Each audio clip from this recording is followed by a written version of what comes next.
wabarakatuh. Selamat datang kembali di podcast Teras EB, podcast yang ngobrolin santai pariwisata Banten. Nah, Sobat EB, kali ini kita kedatangan narasumber yang luar biasa nih. Langsung saja kita sapa dengan Bapak Dr. Andes Haji Muhammad Faisal SHMA, MH, Ketua Komisi 3 DPRD Banten. Selamat datang Bapak di podcast Teras EB. Sehat Bapak? Assalamualaikum, alhamdulillah. Siap. Sehat terus ya Pak ya? Iya. Semangat terus Pak. Oke Pak, jadi sekarang nih kita akan membicarakan nih Pak. Pariwisata Banten ini kan, waduh sangat luar biasa nih Pak potensinya. Kita punya destinasi wisata yang sangat indah, tapi itu semua tidak akan tereksplor Pak nih. Kalau misalnya SDM-nya ini tidak ikut mengembangkan juga Pak dari masyarakatnya, dari Pokdarwisnya, dari pemerintahnya juga Pak. Nah, di sini DPRD Banten juga sangat concern ya Pak ya dengan pengembangan pariwisata itu. Boleh dikasih tahu Pak ke Sobat EB, dukungan Komisi 3 DPRD Banten itu untuk pengembangan pariwisata itu seperti apa Bapak? Silakan. Oke, terima kasih deh ya. Tapi sebelum saya jawab mengenai dukungan, perlu mungkin saya sampaikan dulu nih, apa prolognya. Jadi Komisi 3 itu komisi yang membidangi pendapatan, baik pendapatan asli daerah maupun pendapatan untuk masyarakat, peluang usaha untuk masyarakat. Apa yang dilakukan Komisi 3? Pertama adalah Komisi 3 itu dia membawahi BPKAD, jadi BPKAD. Badan Pengelola Keuangan dan Aset Daerah. Semua keuangan atau pendapatan yang masuk APBD ada harus diatur oleh Dinas BPKAD. Kemudian yang kedua adalah Dinas Bapenda, jadi Badan Pendapatan Daerah. Yang ketiga adalah Dinas Pariwisata, Perizinan dan Investasi. Yang keempat adalah Dinas Pariwisata. Nah, Dinas Bapenda itu sama, dinas yang bagaimana kita mendapatkan pendapatan baik dari pajak, retribusi maupun pendapatan lain yang sah lah.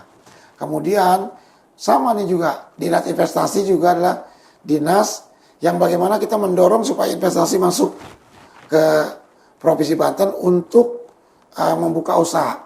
Sama dengan Dinas Pariwisata.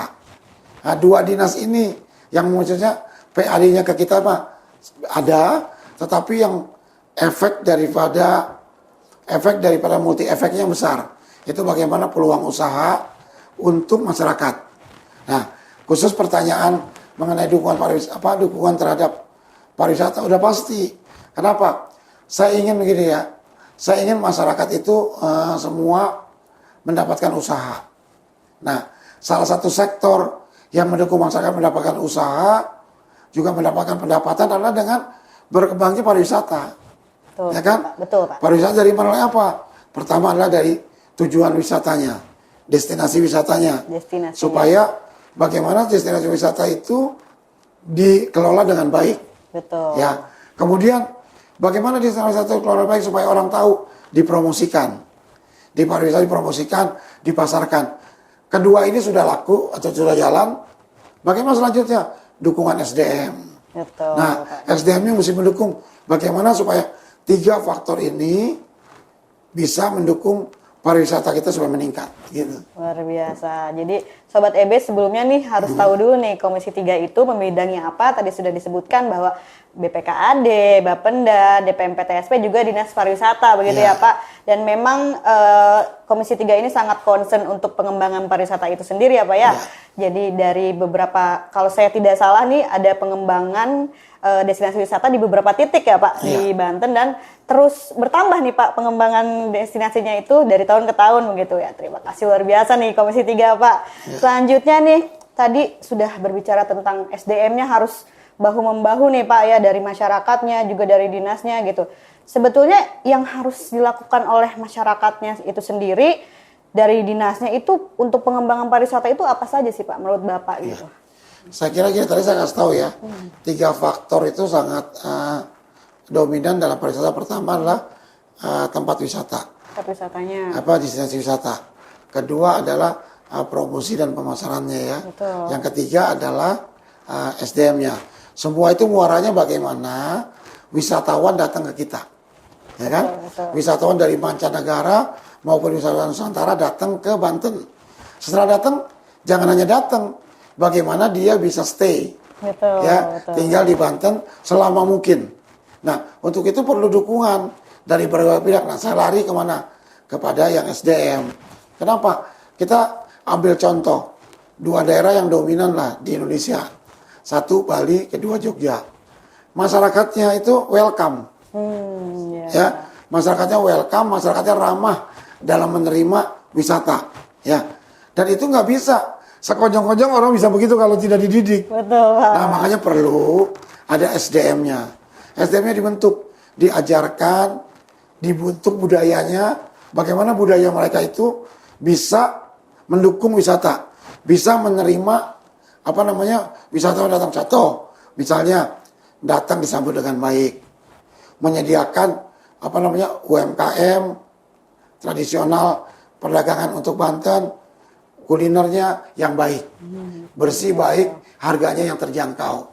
Kemudian dia menjelaskan bagaimana keramahan di Banten, bagaimana mereka datang ke kita baik, bagaimana juga mereka nanti untuk balik lagi, ya. Betul, nah itu perlu dididik. Salah satunya saya bilang, pertama bentuk dulu kelompok Pokdarwis. Nah, Pokdarwisnya Kelompok apa ya, sadar Pak ya? wisata dibentuk di setiap desa, khususnya mereka desa yang punya wisata, sehingga pada waktu ada kegiatan mereka yang handle, ya kan, didik masyarakat yang kalau orang datang bagaimana rebutan, bagaimana menawarkan barang dengan ramah, ya kan, bagaimana menyajikan makanan yang bersih dan baik, ya kan, supaya semua wisatawannya merasa nyaman. Betul, Baru nanti diberitahu hotel yang lain semua. Terus ada sosialisasi dan terus ada pendidikan kepada SDM-nya yang di wisata maupun tempat yang lain supaya wisata betah. Nah, Gitu. jadi pada akhirnya memang bagaimana kita mendatangkan terus ya Pak ya wisatawan supaya nyaman dan akhirnya balik lagi Pak, kembali lagi bahkan menceritakan, oh kalau di sini tuh pelayanannya luar biasa, masyarakatnya ramah begitu ya Pak ya. Jadi memang pengembangan SDM ini harus betul-betul concern bagaimana masyarakat secara sadar gitu, sadar wisata gitu, bagaimana untuk mengembangkan daerah wisatanya. Luar biasa Bapak. Nah, baru-baru ini Pak, kita telah melaksanakan familiar trip ya Pak ya. Ya. Nih Sobat EB juga perlu tahu bahwa Bapak Ketua Komisi 3 ini juga mengikuti ya Pak ya familiar trip di Tangerang Raya ini Pak. Bisa diceritakan nih Pak biar Sobat EB tahu kalau Tangerang itu memiliki potensi yang luar biasa nih Pak dari kegiatan familiar trip kemarin Pak. Silakan Pak.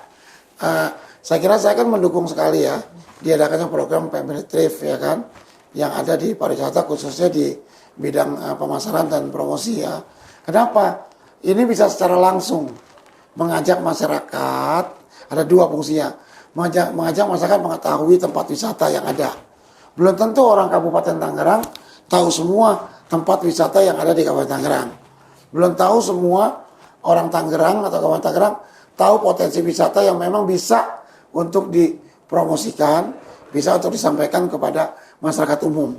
Makanya ada 2 tadi. Pertama, mengedukasi dia, memberikan pengetahuan dia kepada tempat-tempat wisata yang ada di provinsi kabupaten. Yang kedua, dia bisa men-share, dia bisa mengupload semua kegiatan itu kepada semua netizennya. Betul, ya, Pak. kan netizennya dia nanti berangkai kemarin. Oh ternyata ada misalnya di Kabupaten Tangerang wisata unggulan ada mangrove, Betul, ya kan, Pak, ya. yang internasional sekarang. Itu harus disampaikan ke mereka. Oh ada lagi farm, ya, Betul. tempat yang bagus. Oh ada lagi danau di Cisoka, danau di tempat-tempat lain gitu kan. Oh ada lagi wisata misalnya Wangsa Jaya gitu ya, yang di di religi.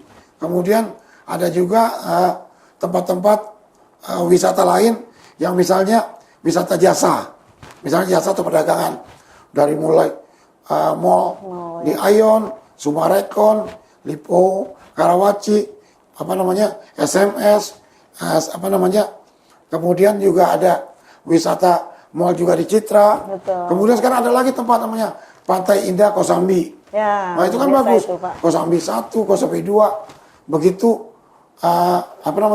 miniatur yang ada di luar negeri ada tempat kita. Ya, Nah Pak, itu luar biasa semua harus disampaikan, dipromosikan sehingga nanti masyarakat tahu. Demikian juga jangkauan ke sana. Nah tinggal nanti semua. Bagaimana mereka itu mempromosikan dan menjaga. Gitu ya. Nah, itu dia nih Sobat EB tadi sudah mendengar dari Pak Ketua langsung bahwa potensi wisata di Provinsi Banten ini luar biasa sekali ya Pak. Bahkan di Tangerang tidak hanya wisata mallnya Pak, tapi juga ada wisata alamnya. Tadi sudah disebutkan bahwa ada Danau Cigaru ya Pak ya, ada di Cisoka itu spot foto Pak. Biasanya orang prawedding di situ Pak. Sobat EB juga bisa cobain. Pokoknya di situ tuh luar biasa sekali untuk jadi swafoto seperti itu ya Pak ya. Selanjutnya ada Pantai Indah Kosambi tadi Pak ya. Jadi kita bisa 1 dan 2. 1 dan 2 tuh luar biasa Sobat EB.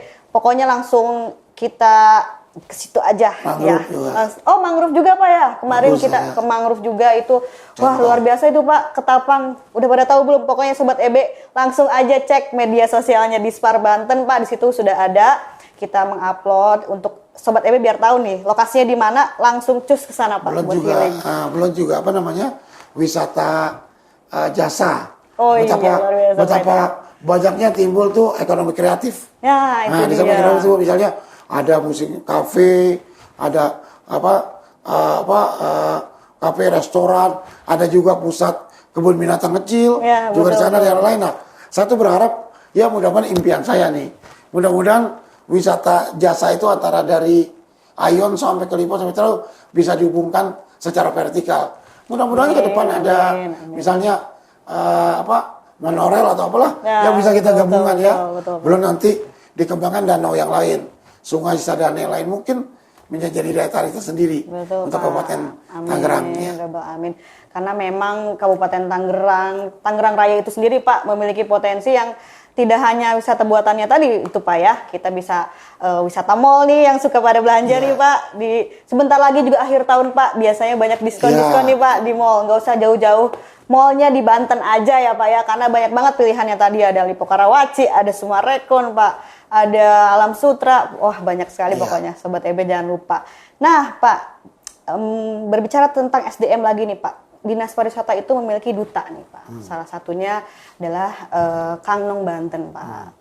Menurut Bapak, Kangnong Banten ini sebagai duta pembangunan dan duta pariwisata ini Pak, ke depan ini seperti apa nih Pak perannya dalam pengembangan pariwisata Banten itu sendiri? Ya, namanya dia duta dia. Duta itu tugasnya dia sama sebenarnya. Tugasnya dia dengan cara dia, dengan kemampuan yang dia miliki, dia harus memasarkan kepada semua para wisatawan yang akan datang ke Banten. Bagaimana keindahan destinasi yang ada di Banten. Kemudian bagaimana kuliner yang ada di Banten. Bagaimana industri kreatif yang ada di Banten. Bagaimana wisata, belanja dan jasa yang ada di Banten. Kemudian juga dia mengedukasi sebanyak mungkin para generasi muda.